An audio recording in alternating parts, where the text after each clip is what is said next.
Stage managing for other performers is one thing. Watching other people perform is also one thing. But being the performer is another. When you're a musician, it's obvious that you must also have the ability to perform in front of a crowd, whether it's for pop music, with an ensemble, or solo classical music. For some, this is what their normal jobs are. Getting paid to throw yourself along with your personality to a huge group of people. Performing is no desk job at all. Now, think about the music education majors. They have a desk job, a teaching job, and a performing job rolled up into one succulent package. Performing is no easy task. Not everyone is born naturally to perform. Unless you're a reincarnation of Franz Liszt, who just so happens to be the inventor of the classical recital as we know today. There are so many different topics that can relate to this, but I first want you to think of an empty piggy bank. You see that in an empty piggy bank, there's obviously no money. Over time, you empty out your pockets or wallets of loose change, and you start to see that piggy bank fill up with coins. Eventually, you will have amassed a huge amount of money that you earn a lot once you empty all that loose change, all those coins in the coin counter in the bank. But the point of this example is simple. Earning money takes a lot of time and patience. But the more you save up, the richer you get, to spend that money on something that you want so badly. No performance is ever perfect, and we're going to have our good days and our bad days.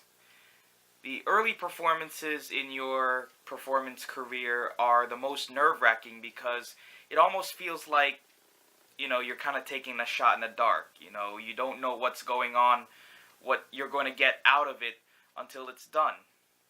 But there's always something to be learned about performing, whether it was success or a dud. But either way, you know next time how it's going to feel so that you can better manage your preparation and your cool. Smaller audiences will eventually become bigger audiences. Easy repertoire become more complex. But one thing is for sure, there are never ever home runs when it comes to music. Everything is rooted in hard work. To help with performance jitters, to anybody who has performance jitters, at Kane there's a class called Piano Rep that all piano majors have to take. In this class we discuss about how important knowing the history of the piece, the importance of preparation, and how to handle emotions if, God forbid, things go wrong. In addition, each of the piano students take turns playing their piece in front of each other and give some constructive feedback. Now, sometimes there are certain weeks where we all just perform our pieces in front of each other, and other times we actually discuss about a certain topic, like what I just mentioned above. I don't want to ramble on too long about this, so I'll just elaborate on one of those topics. Case in point, preparation. Now, preparation begins long before the performance begins. In fact, it begins the night before when you go to sleep.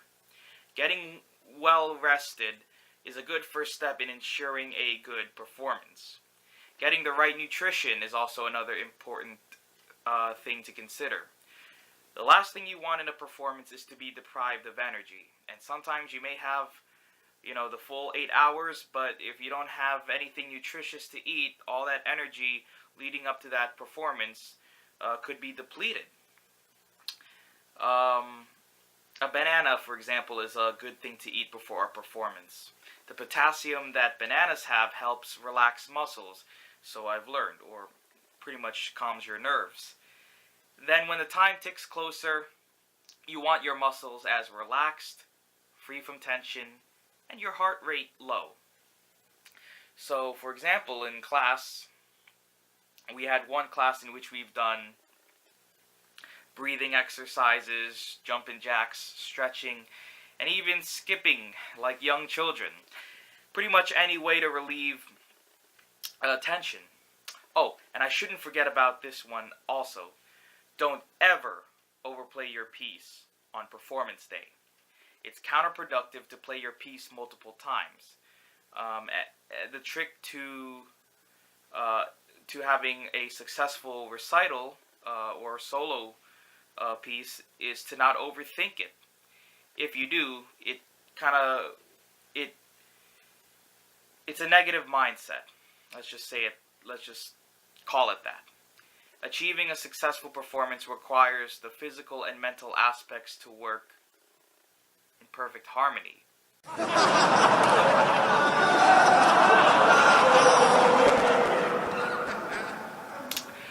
I did my first solo performance at a student recital on November 2nd, 2013, when I played Johann Brahms' Waltz in A flat. The preparation prior was key, and also the positive mindset.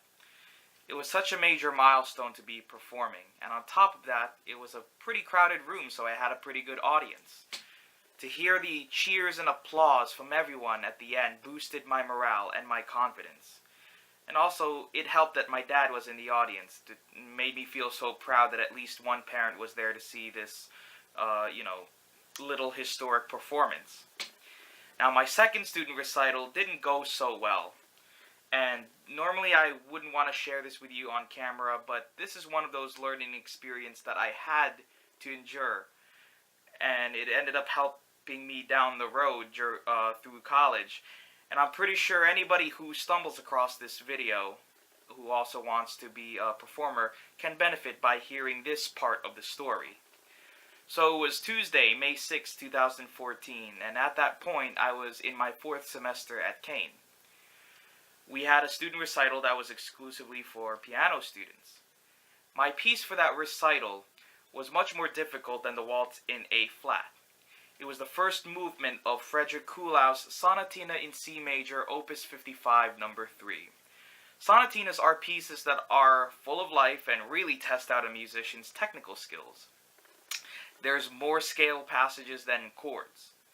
Sonatinas are classified as classical era pieces, while the Brahms Waltz was classified as a romantic era piece. Fingering and wrist movement are key to tackling pieces like that Sonatina. Well, unfortunately, I made a few errors in my preparation. One of them was a negative mindset. Back when I took my playing final in 2013, I completely brain-locked in front of the judges while playing this piece, and it was a complete and utter crash and burn scenario. And so I let that bad memory actually creep into my mind mere minutes before I was supposed to go up. So when I tried to play this piece memorized, after the first 5 or so measures, I completely blanked, and I couldn't recover well. So much so that I actually whispered, "I'm sorry," to the crowd. I just didn't know what to do. But how I was able to carry on and finish that piece without further interruption was a miracle. So in a way, this performance was to be celebrated, but I didn't see it that way initially. Obviously, in the heat of the moment, you're very frustrated, and it kind of leads to irrational thinking. Instead, I confided in a friend who I just vented to him. I was just being very hard on myself for allowing this to happen. And I questioned myself if maybe I'm worthy of being a music major. I questioned my work ethic, and I was afraid that my reputation will go down the drain. And I was afraid I was going to get judged negatively by my peers. But that was not the case in the end. In fact, all my peers were very supportive of me. They actually commended me for not running off the stage crying. I learned that day, after that day, that major mistakes will happen once in a while. It's all a part of being human. The best top-notch performers that we've seen in history have blanked out and even canceled concerts because of nerves. And later on in my college experience, I learned that the best way to combat blanking out is to make something up. I know it sounds so far-fetched, and it's easier said than done because as we're musicians, because we as musicians are the worst when it comes to being perfectionists, you know. But the reality is that in a recital, the majority of the audience who listens to top 40 radio, you know, something like like 106.7 Light FM in New York, uh, don't even know what the piece is called and won't even know that you made the mistake unless you let them know that it was a mistake. But since that May 6th recital, I haven't looked back, and every performance since has gone as smooth as it can be, to my satisfaction. Alright, ladies and gentlemen, thanks for watching this episode of the College Grad Reflections on GameboyTV. I know you noticed that I kind of stumbled words a little bit. It's actually 2:20 in the morning filming this right now. But thanks for your patience, and I know this was one of the more longer episodes. So tune in for episode 8, where I will talk about my first involvement with the theater department at Kane.